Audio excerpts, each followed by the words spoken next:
Vamos nesse momento fortalecer a nossa conexão com a espiritualidade, nos ligando aos irmãos do alto presente já, desde a música para a harmonização dos nossos ambientes, até para esse evangelho de hoje. Vamos sentindo os bons fluidos serem emanados de nós. E vamos nos ligando aos nossos mentores, nossos anjos amigos, protetores, estão sempre nos acompanhando, sempre nos orientando quando pedimos ajuda, sempre nos auxiliando no nosso compromisso, nos nossos objetivos nessa vida. Nos ligamos também aos mentores do Espírita Soul, que nos conectam através de uma grande rede, conectam os nossos pensamentos, nos mantêm unidos, nos mantêm mais próximos, mesmo à distância física, e nos mantém também conectados através dos ensinamentos do Cristo. De cada ensinamento, de cada domingo, fazem com que nos lembremos nas horas certas da nossa vida. Vamos saudando os nossos mentores dos nossos lares, agradecidos por nos auxiliarem para que estivéssemos aqui juntos hoje, reunidos nesse momento, cuidando do nosso lar ao longo da semana, nos mantendo harmonizados da melhor maneira possível. E com o suporte deles vamos abrindo as portas da nossa casa para as equipes de limpeza, proteção e higienização, representadas pelos índios Itaporãs, Brogotás, os pretos da Princesa Isabel e os filhos do deserto de Sulamia, assim como todos os samaritanos e demais equipes responsáveis por essa limpeza. Vão passando por todos os cômodos desde a entrada da nossa casa. Vamos visualizando esse trabalho ser realizado, retirando formas, pensamentos, miasmas, energias negativas, vibrações que porventura ficaram em nossos lares por conta das situações que vivemos ao longo da semana. Que tudo possa ser muito purificado, harmonizado, higienizado por esses companheiros. Voltamos à frente da nossa casa, do nosso lar, vamos saudando Ricardo. Pedimos a ele que deixe um ou mais de seus soldados guardando a nossa casa contra toda e qualquer negatividade ao longo de toda essa semana, permitindo a entrada apenas daquilo que for autorizado pelo Pai. Nossa casa limpa e protegida, vemos envolvida em uma cúpula. De longe vemos um farol luminoso sob ela, uma bandeira branca hasteada. E a espiritualidade, aonde quer que esteja, pode perceber que neste momento em nossos lares está sendo realizado um evangelho no lar. E que possam se fazer presentes os companheiros necessitados da palavra, necessitados do mesmo aprendizado que nós hoje buscamos. Sentimos a presença e agradecemos professor Eurípides Barçanufo, Dr. Bezerra de Menezes. E vamos nos ligando aos apóstolos e aos primeiros cristãos. A Paulo, Maria de Magdala, irmãos dedicados na divulgação do Evangelho, atentos às palavras de Jesus, as suas orientações, como vamos ver no ensino da noite de hoje. Vamos sentindo a presença da nossa Mãe Maria de Nazaré. O seu carinho nos envolve, o seu amor explode à nossa volta.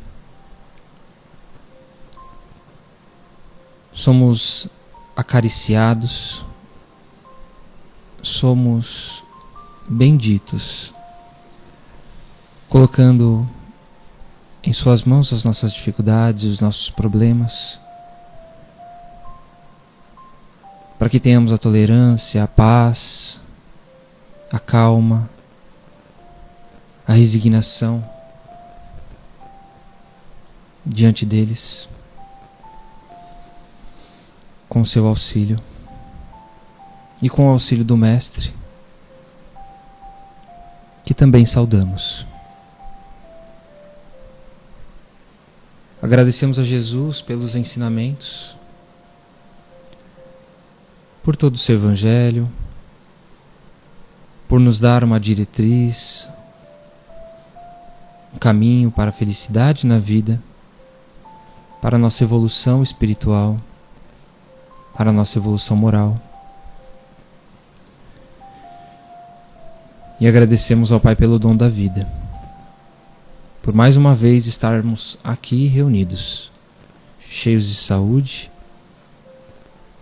cheios de felicidade, por podermos compartilhar mais uma vez deste momento. E gratos por tudo que somos e por tudo que temos, dizemos: Pai nosso que estais nos céus, santificado seja o teu nome. Venha a nós o teu reino e seja feita a tua vontade, assim na terra como nos céus. O pão nosso de cada dia nos dai hoje. Perdoa as nossas ofensas, assim como nós perdoamos a quem nos tem ofendido. E não nos deixes cair em tentação, mas livra-nos de todo o mal. E que assim seja. Graças a Deus, graças a Jesus, damos por iniciado o Evangelho da noite de hoje. E eu espero que todos estejam bem. Tudo em ordem, gente?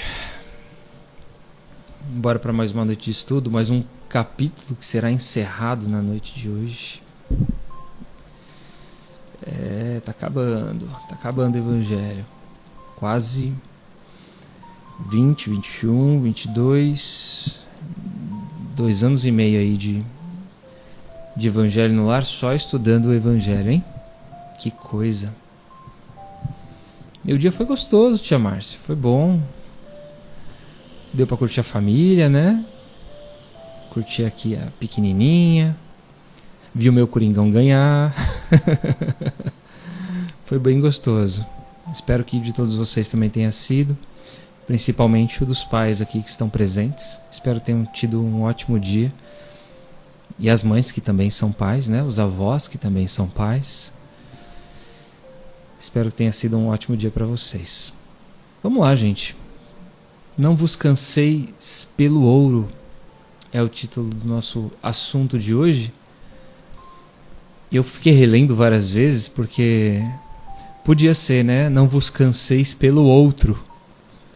Porque o outro nos cansa demais. A gente fica muito desgastado pelo outro, mas podia ser pelo outro, mas no caso é pelo ouro. E nós vamos entender por que é pelo ouro. Por que o ouro também pode nos cansar.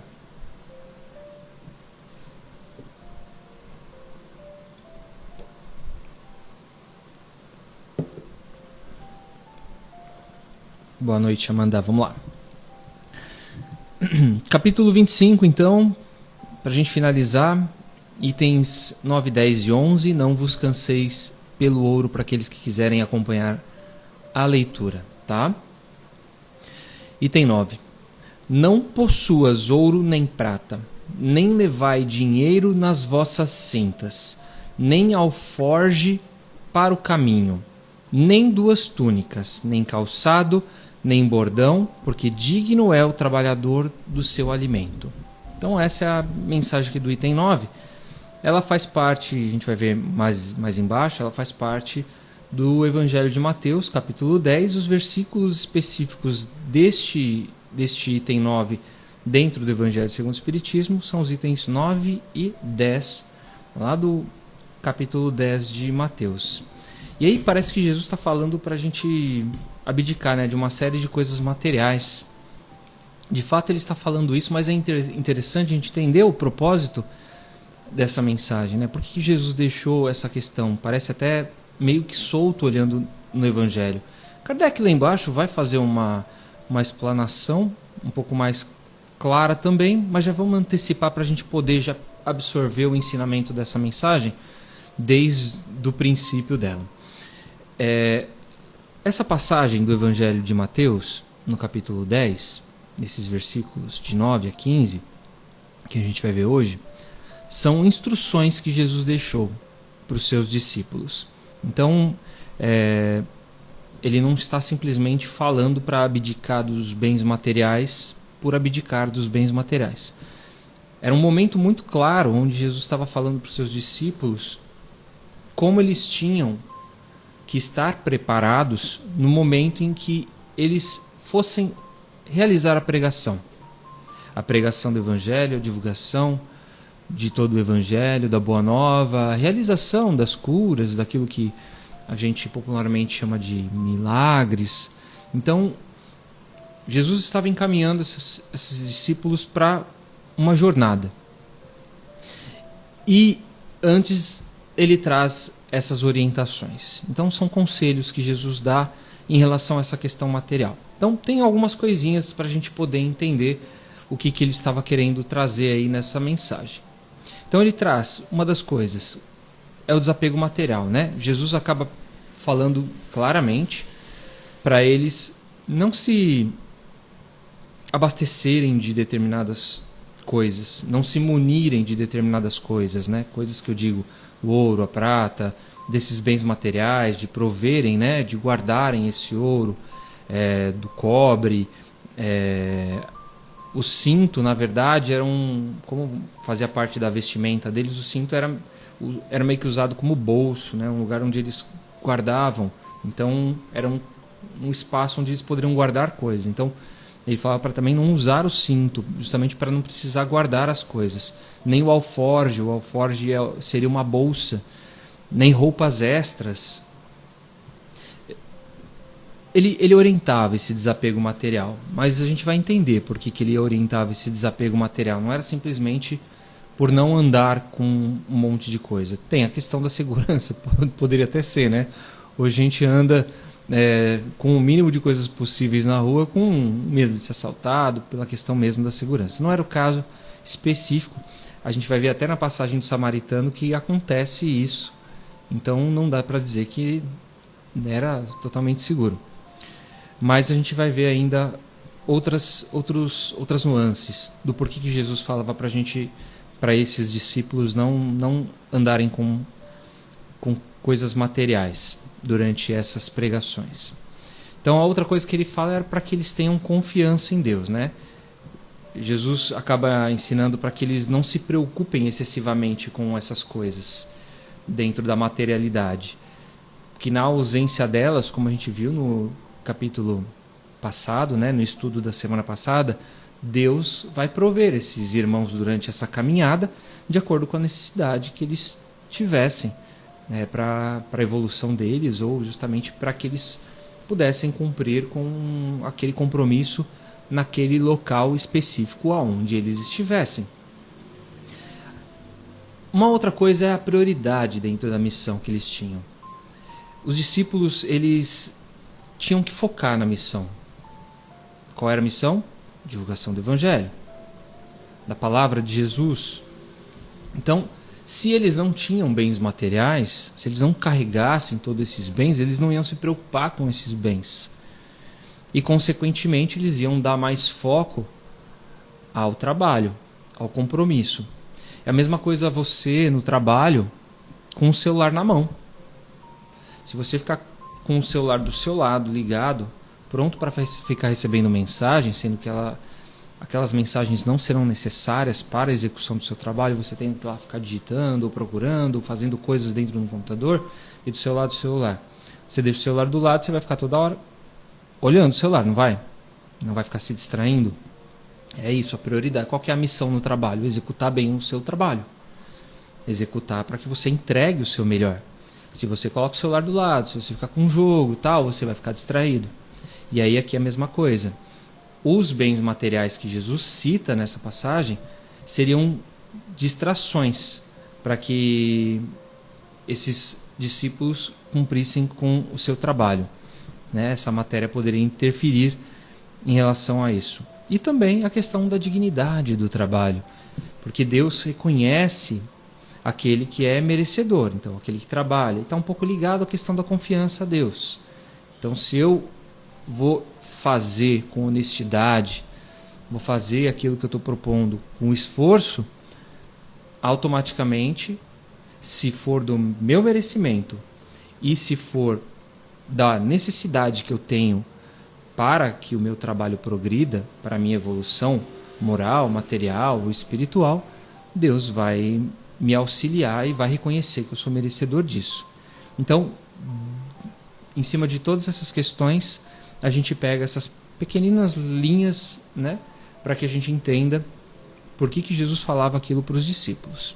E aí a gente vai dar continuidade e entender o contexto, que é um pouco mais complexo. No item 10, ele diz o seguinte: e em qualquer cidade ou aldeia que entrardes, informai-vos de quem há nela digno, e ficai ali, até que vos retireis. E ao entrardes na casa, saudai-a, dizendo: paz seja nesta casa. E se aquela casa na realidade o merecer, virá sobre ela a vossa paz. E se não merecer, tornará para vós a vossa paz. Sucedendo não vos querer alguém em casa, nem ouvir o que dizeis, ao sair para fora ou da cidade, sacudi o pó de vossos pés. Em verdade vos afirmo isto: menos rigor experimentará no dia do juízo a terra de Sodoma e Gomorra do que aquela cidade. Então, como eu já disse, essa segunda parte está no Evangelho de Mateus, no capítulo 10, nos versículos 12 a 15. E aí a gente vai entender todo esse conjunto da obra que Jesus acabou trazendo para os discípulos. Boa noite para todo mundo que está entrando. Se alguém tiver uma dúvida, vai perguntando, tá? Vou tentar ser bem objetivo e bem claro aqui para vocês compreenderem. Nesse momento, o que Jesus fala? Pessoal, olha, vocês vão pregar, vocês vão com o que vocês têm no bolso, porque é o que eu faço. Então Jesus fazia isso. Jesus viajava, adentrava as cidades e adentrava onde? Ele tinha um albergue, ele ficava em algum lugar específico, ele pagava um hotel, uma pousada. Não, ele não pagava nada. Ele era recebido pelas pessoas que o queriam bem e elas, eu digo Jesus e aqueles que o acompanhavam, os acomodava. Dava para eles o alimento. Então, se Jesus chegava numa cidade onde não havia essas pessoas, eles ficavam ao relento, eles encontravam um espaço para que eles pudessem ficar. Não eram todas as cidades que eles eram efusivamente recebidos. Acredito que principalmente no início da pregação, até Jesus ter o seu nome muito falado por toda Jerusalém, dificilmente ele, né, tinha bons lugares para ficar.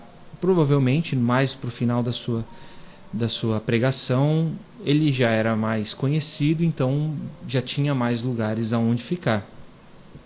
E aí, aqui, ele fala justamente isso para esses discípulos. Olha, vocês vão para os lugares, vocês vão estar sem nada, porque vocês não vão carregar dinheiro, porque não é o objetivo esse, e vocês vão para casa das pessoas que são dignas, as pessoas que quiserem acolher vocês de bom coração, de bom grado, né?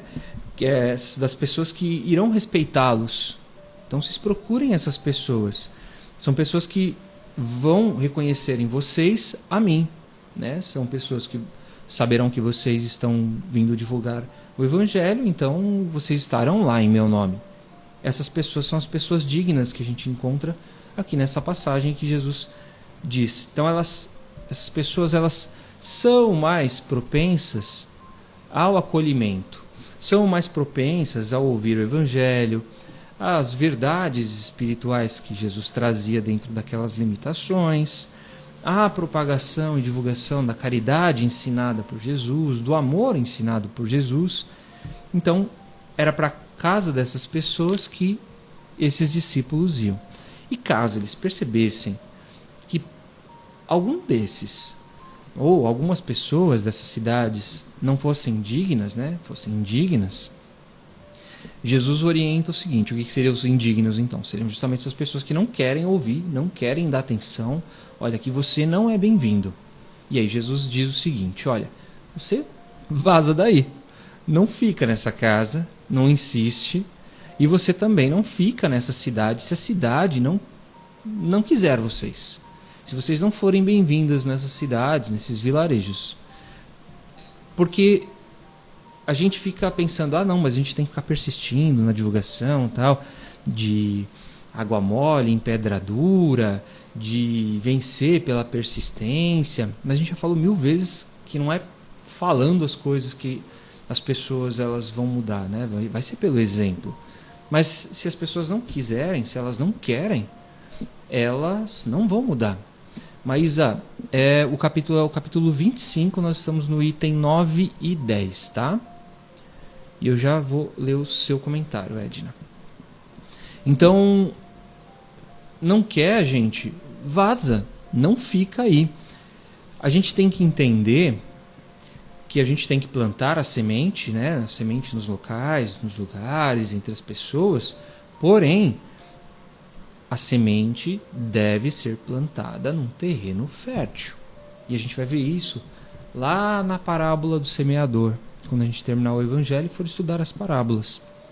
Não adianta ficar semeando num lugar onde não vai ter frutos, onde não vai nascer flores. E vocês podem até falar, nossa, mas se a gente ficar insistindo, ficar semeando muito em um determinado lugar, de fato, uma hora aquela semente pode germinar. E é verdade, pode. Mas qual o desgaste que o semeador acaba tendo em plantar uma semente num terreno infértil? Num terreno que ele nem sabe quando vai ser produtivo. Então todo aquele tempo de desgaste emocional, de desgaste físico que ele tem, ele poderia estar empregando num terreno do lado, procurando um outro espaço. E é isso que Jesus acaba dizendo. Procurem corações e mentes abertas e receptivas, justamente para que o seu trabalho de divulgação seja positivo, né? Então, vamos trazer isso para o nosso dia a dia, para a gente compreender, né? Quantos lugares que a gente não é bem-vindo? Às vezes um familiar, às vezes uma relação de amigos ou de vizinhos, que as pessoas não querem a nossa presença. E às vezes a gente insiste, a gente quer porque gosta muito dela, apesar dela às vezes não querer do mesmo jeito, e isso não desgasta a gente emocionalmente. Como que a gente consegue realizar um progresso se a gente emocionalmente fica fragilizado? É difícil, né? Então, tem lugares que as pessoas não nos querem bem, tem pessoas que não nos querem bem. A gente não precisa ficar insistindo nisso. A gente tem que entender qual é o limite, qual é o nosso próximo passo. No caso, os discípulos para a divulgação do Evangelho e nós para a nossa própria evolução. E podemos colocar também isso como representatividade para nós como divulgadores do Evangelho? Sim, eu posso fazer o Evangelho todo domingo. Se eu pegar esse Evangelho e ficar mandando para toda uma lista de transmissão, para todos os meus amigos do WhatsApp, eu vou estar sendo produtivo? Pode ser que eu acerte alguém, né, que esteja precisando daquela palavra, olhe e fala assim, nossa, deixa eu ver do que ele vai falar hoje, só por curiosidade. E aí a gente acaba, querendo ou não, conquistando aquela pessoa. Mas eu tenho amigos católicos na minha lista de amigos do WhatsApp, eu tenho amigos evangélicos, tenho amigos que não têm religião. E se eu fizer isso todo final de semana, eu vou ficar sendo o chato, não é verdade? Então a gente tem que jogar no lugar certo, tem que plantar no lugar certo. Se eu crio uma lista de transmissão dentro do perfil Espírita Soul, aí é diferente. Eu vou estar encaminhando e avisando os seguidores da página, que são as pessoas que se interessam pelo conteúdo. Se eu fizer isso no meu perfil do Instagram, pessoal, vou ter o mesmo problema da lista do WhatsApp. Entendem qual é a questão? E aí a gente acaba criando para as pessoas um estigma desnecessário. Né? As pessoas não precisam saber que eu sou um pregador. Não precisam... eu não preciso dessa visibilidade. Né? Eles têm que buscar cada um a sua fé, buscar o evangelho na hora que lhe é conveniente, na hora que lhe é necessário. Então a gente tem que saber os momentos certos em que a gente tem que acolher, abraçar, dar atenção e também junto com as pessoas que a gente convive, né, a nossa família, sei lá, às vezes a gente tem um desgaste e fica toda hora perguntando, você está bem? Você está bem? Você está bem? A pessoa precisa de um espaço, ela precisa do tempo dela. Na hora que ela estiver legal, ela vai vir conversar com você. E a mesma coisa, você tem que perceber isso nela, para justamente ser produtiva essa conversa na hora que for ter. E se você perceber que ela não está legal, você pode perguntar se ela quer conversar. Mas não adianta a gente ficar, senão a gente vai ficar com, né, aquele estigma de pessoa inconveniente, de pessoa chata. Então a gente tem que tomar cuidado dentro dos limites. Isso chama-se respeito. Respeito. A gente gosta que outras pessoas de outras fés ou outras pessoas que venham nos procurar nos importunem? Nem sempre. Na maioria das vezes acredito até que não. Então a gente tem que se colocar no lugar dessas pessoas e evitar esse tipo de situação. Então nós vamos sempre procurar aqueles que nos são mais agradáveis, aqueles que nos são mais simpáticos. Eu vou ler um trechinho aqui do Pão Nosso, do Emmanuel, que ele fala o seguinte, é a mensagem 71. Ele diz, natural é o desejo de confiar a outras pessoas as sementes da verdade e do bem.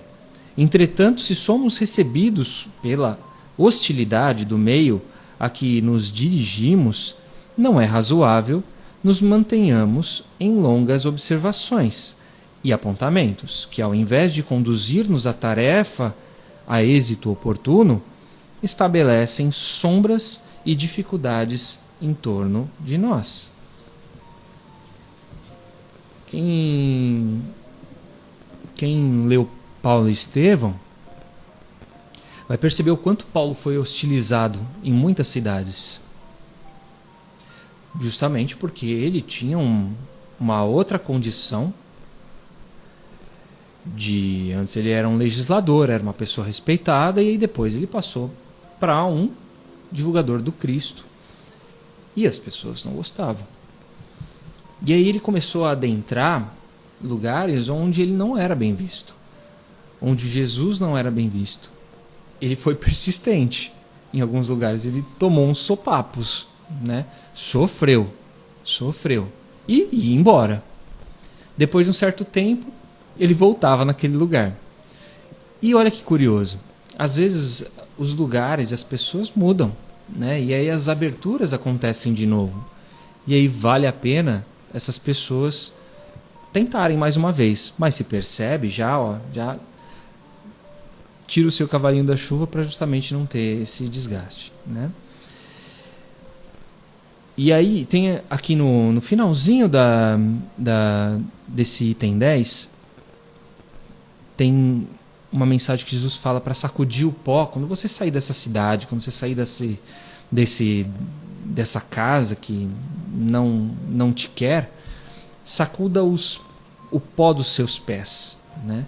E ele não está falando isso fisicamente, acaba sendo uma metáfora, né? Não é algo mecânico de você sair e bater os pés, é justamente aquele simbolismo para que a gente não guarde mágoas. Puxa vida, não fui recebido naquele lugar, que triste, que chato, achei que aquela pessoa gostaria de ouvir uma palavra hoje, ou de conversar comigo hoje, mas acho que ela não está num bom dia, e a gente acaba ficando magoado, né? Acaba ficando, às vezes, até rancoroso, tipo, vai ter volta, o dia que ela quiser falar comigo, eu vou devolver na mesma moeda. É justamente esse ato de sacudir o pó dos pés que Jesus traz, né? Para a gente esquecer, deixa lá o que ficou e vida que segue. Senão a gente acaba criando más interpretações por conta de uma situação. Às vezes a pessoa não está num bom dia, né? E aí cria um mal-estar desnecessário. Dá o tempo daquela pessoa. Respeite aquela pessoa. E eu vou ler o que vocês estão comentando. Vou começar lá pela Edna. Rafael, você acha que o mundo do trabalho que estamos vivendo era da produtividade? Reduzir e olhar mais para a vida pessoal tem relação com o estudo de hoje? Olha, meu lado pessoal, eu como Rafael, vejo com os olhos de quem a gente, quando vai chegando numa idade, a gente vai percebendo determinadas coisas, né, Edna? A gente começa a mudar os valores que a gente tem. Então, quando a gente é novo, a gente dá o valor de trabalhar, o workaholic, dar o sangue, objetivos, metas de vida que nós temos, e faz parte daquele momento. Às vezes a gente é muito sugado pelo trabalho, a gente nem percebe, né? Nem percebe. Mas é aquele momento, faz parte. E a gente vai passando o tempo, vai mudando os nossos valores. Os valores vão mudando para outras coisas que antes a gente talvez não via com tanta importância. É a questão espiritual, é a questão de ter paz de espírito. Eu não estou falando de espiritualidade, estou falando de paz de espírito consigo mesmo, né? Tranquilidade, estar bem consigo, emocionalmente, estar bem com os outros, emocionalmente, evitar determinados desgastes. Então, tem várias coisas que a gente vai escolhendo e que vai fazendo com que a gente, em determinados momentos, vai produzindo menos. Então, se eu preciso dividir o meu tempo de trabalho, de entrega, com família, com saúde, com bem-estar, eu vou diminuir a produtividade. Digo isso no meu trabalho, né? Mas isso vai de cada pessoa, né? Tem um gráfico que mostra onde cada um pode ser mais produtivo. O mundo de hoje, ele é alucinante, porque nós temos um monte de coisa em nossas mãos, podemos fazer várias coisas ao mesmo tempo. Podemos trabalhar e vocês podem estar ouvindo o Evangelho e ao mesmo tempo estar fazendo outra coisa. Porque vocês, se forem auditivos e prestarem atenção, conseguirão absorver o conteúdo que a gente está trazendo hoje, né? Tem gente que é mais o visual, precisa ver a pessoa do outro lado, precisa assistir um vídeo, precisa estar olho no olho, e outros que aprendem, né, pela leitura, pela repetição, escrevendo. Então, assim, tem várias formas, e a gente meio que por treino consegue fazer isso. Agora, vai depender de cada um, né, essa redução, para poder olhar para cada um na sua vida e poder aproveitar o máximo possível. Em relação ao Evangelho de hoje, acho que varia também, né? É muito relativo, é muito individual. Como cada um aproveita a sua vida dentro do que a gente está passando hoje aqui. Seja pela questão espiritual, seja pela questão da divulgação do Evangelho, seja pela questão do seu bem-estar de relação entre as pessoas. Então eu acabo trazendo de uma forma mais abrangente, né, para que cada um acabe percebendo onde o calo aperta. Mas não tem uma regra, né? Não tem como, se a gente for pegar e puxar ao longo da história, a gente vai ver que essa passagem, tanto que são coisas atemporais também, elas funcionaram há 2000 anos para aquela missão que Jesus passou para os discípulos e hoje serve para todos nós. Então é muito relativo e é extremamente importante que cada um tenha essa percepção em si mesmo desse estudo.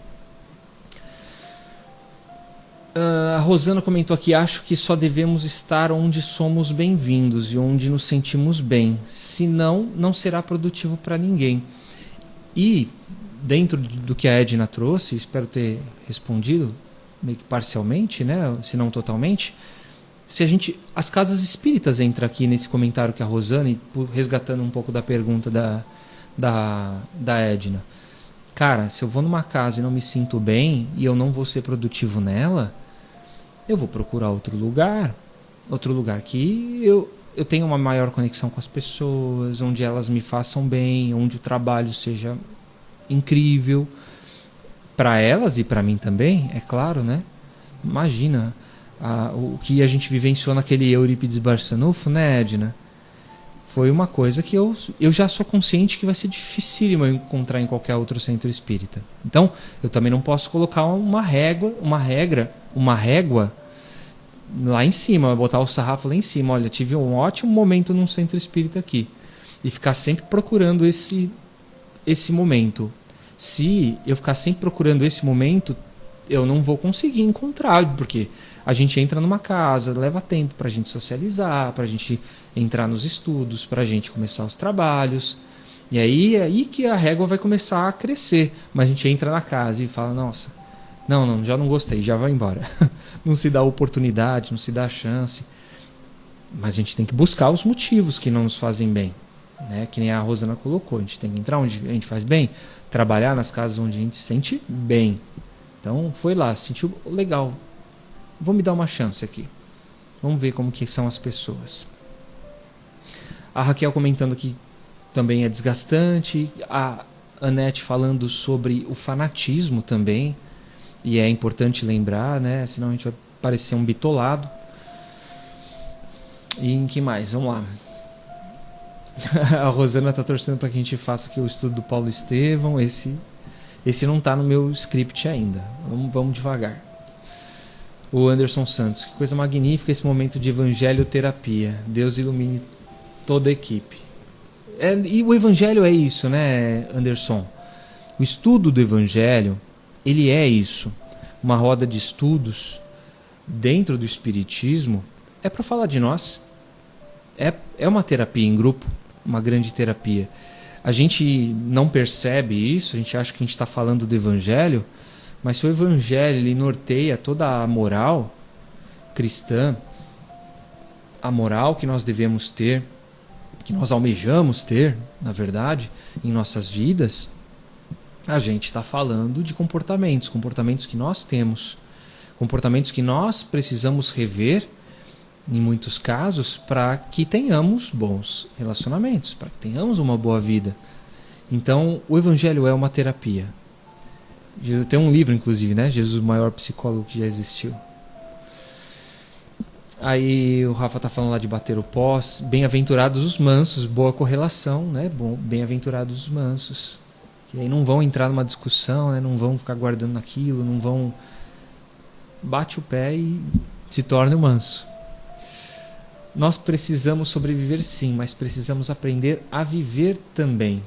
Boa observação, Jorge. Pois é, a gente esquece do viver. E entra um pouco também naquilo que a Edna trouxe e a gente saber aplicar isso dentro do Evangelho.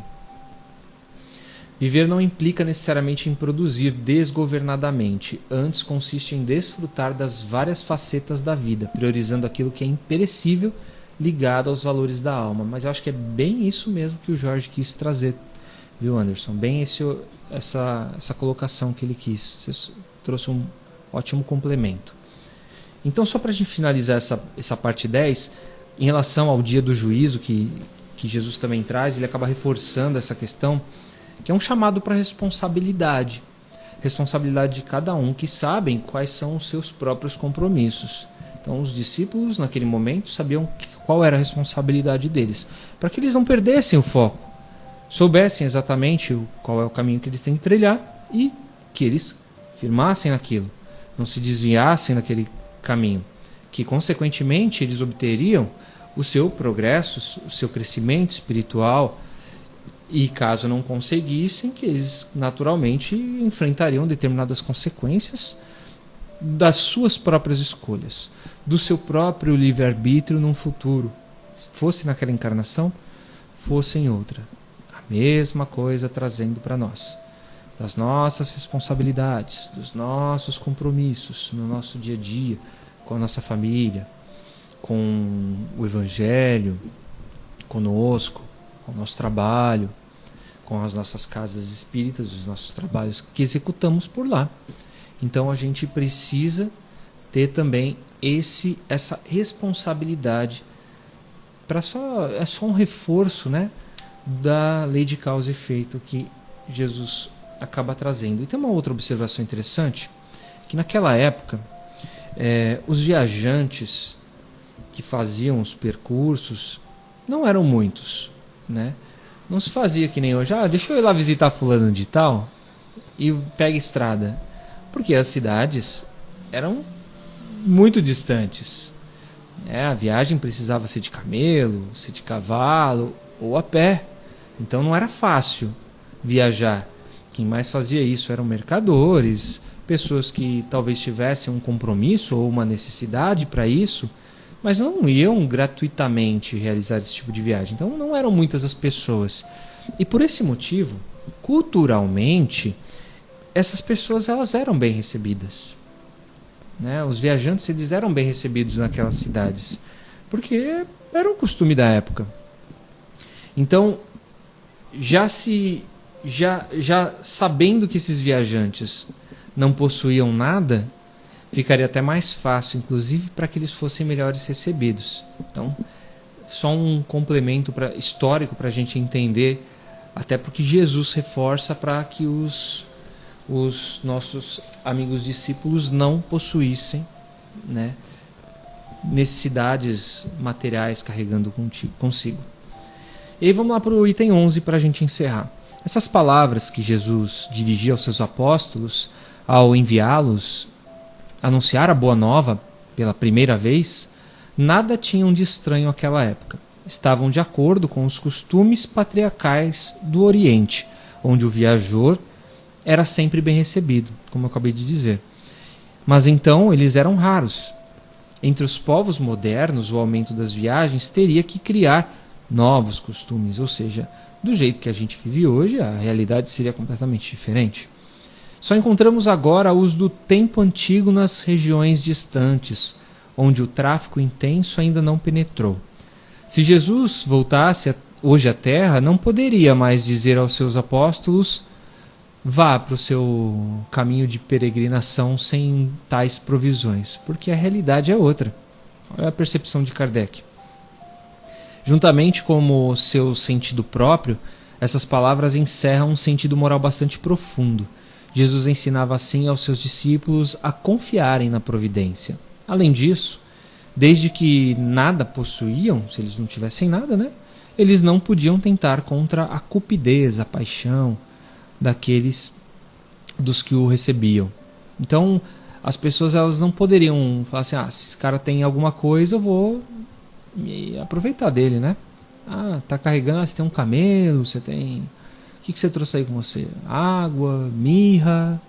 Olha, eu te acolho, sabe? Mas deixa aqui umas moedinhas. Então, não tendo nada, as pessoas de fato acolheriam sem interesse nenhum. Era um meio pelo qual distinguiriam os caridosos dos egoístas. E por isso lhes disse: informai-vos de quem é digno e vos receber. Ou seja, de quem é suficientemente humano para abrigar o viajor que nada pode pagar, porquanto estes são os dignos de ouvir as vossas palavras, e é pela sua caridade que os reconhecereis.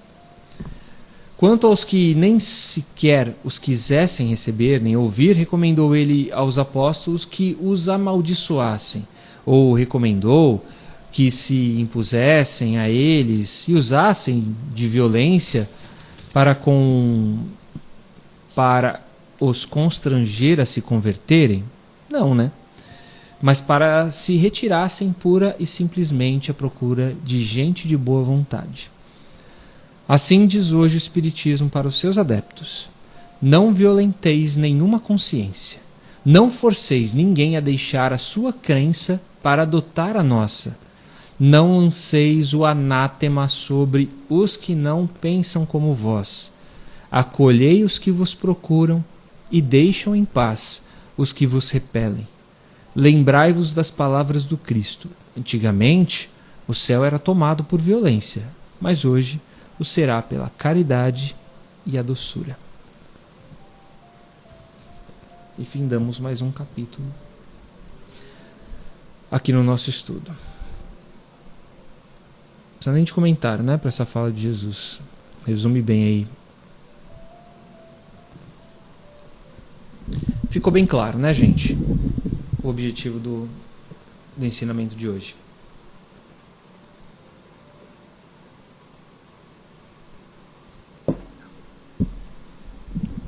Eu falei no começo, né? Não vos canseis pelo outro. Era pelo ouro mesmo. Os valores que a gente dá para as pessoas, para as coisas, e qual o sentido que a gente de fato precisa trazer para que esses valores sejam importantes para os nossos verdadeiros compromissos, né? Os nossos compromissos espirituais, o nosso conosco, os nossos objetivos de crescimento, os nossos objetivos de espiritualização do nosso ser. E está na hora das nossas vibrações. Então, nesse momento, eu vou pedir para vocês escreverem os nomes, para a gente fazer a leitura deles. Aqueles que quiserem buscar uma água, uma garrafinha, um copo, coloquem para a gente pedir pela fluidificação deles. E vamos lá. Convido mais uma vez para que todo mundo feche os seus olhos e que nesse momento possamos sentir as boas energias nos envolverem,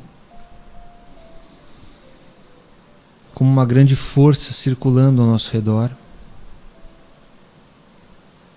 de conhecimento, de boa vontade, de esperança.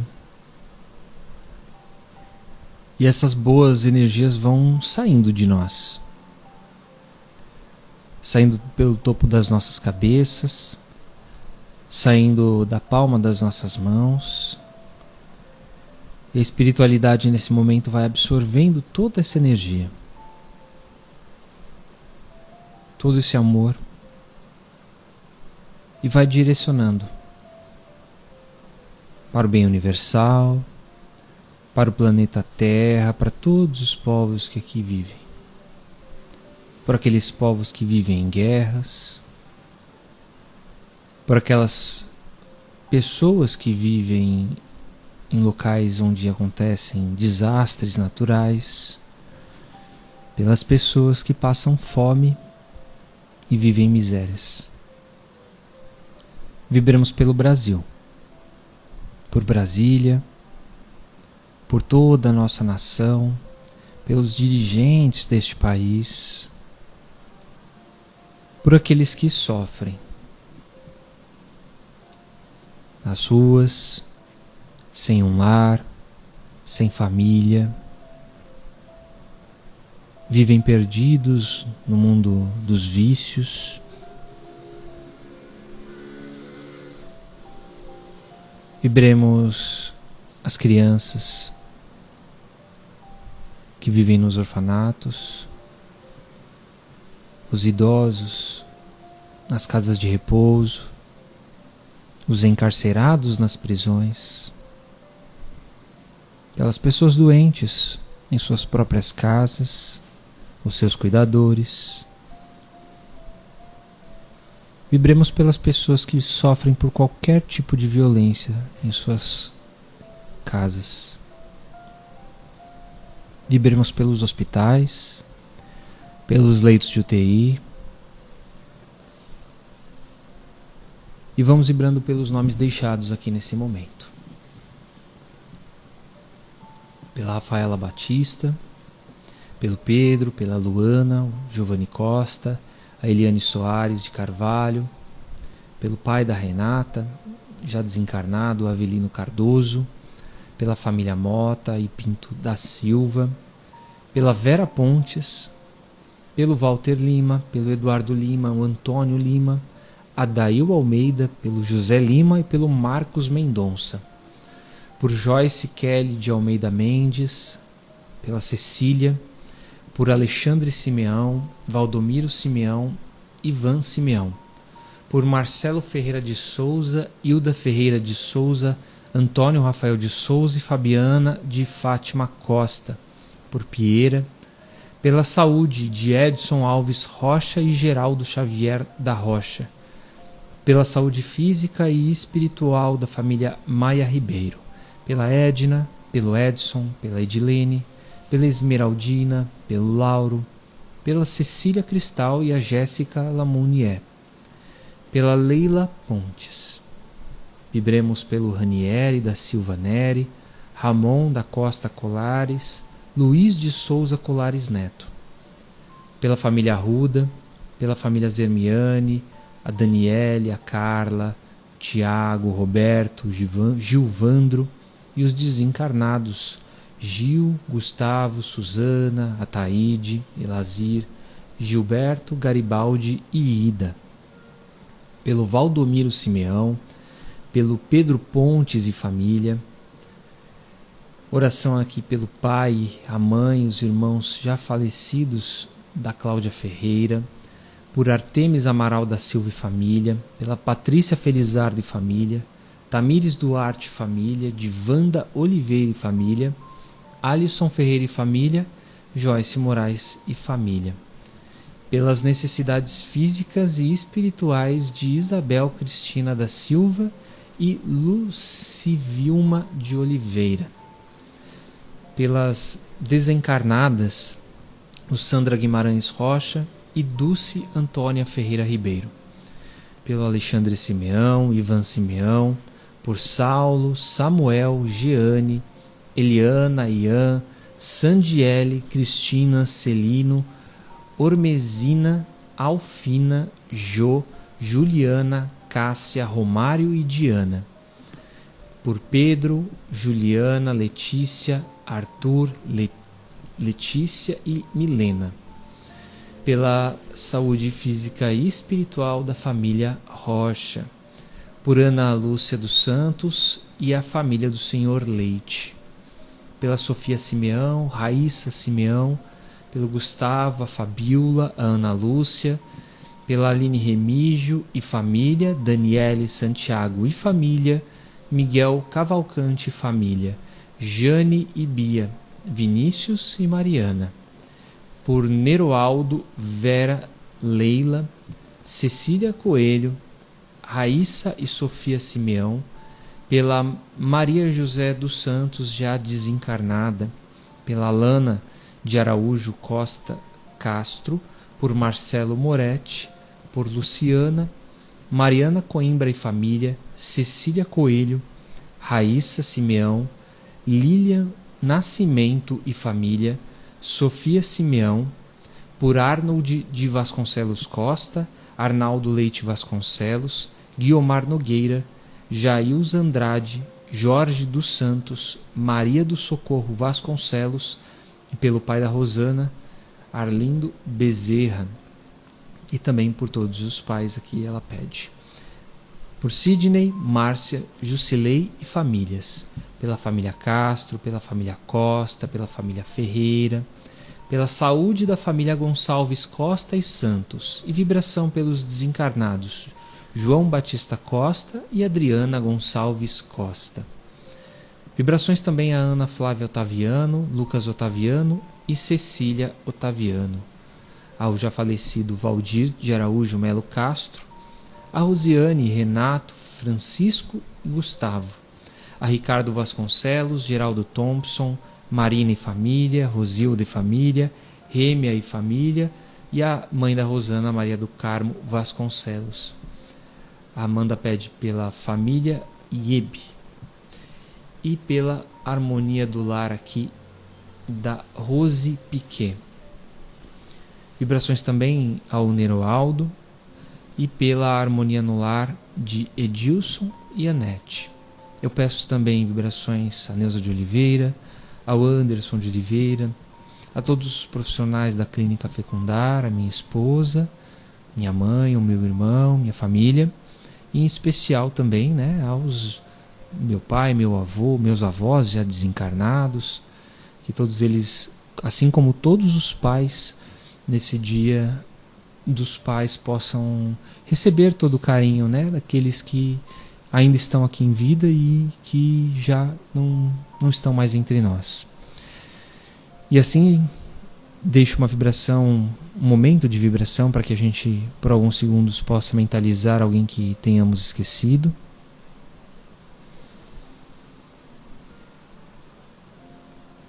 E pedimos que as equipes do Dr. Bezerra de Menezes fluidifiquem as nossas águas nesse momento, colocando nelas os remédios necessários para as pessoas ao qual colocamos a água, que esses fluidos sejam revigorantes para o físico, para o espiritual, e que também durante a nossa noite, durante o nosso repouso físico, possamos receber esses bons fluidos, ter o nosso corpo reorganizado, reharmonizado para mais uma semana.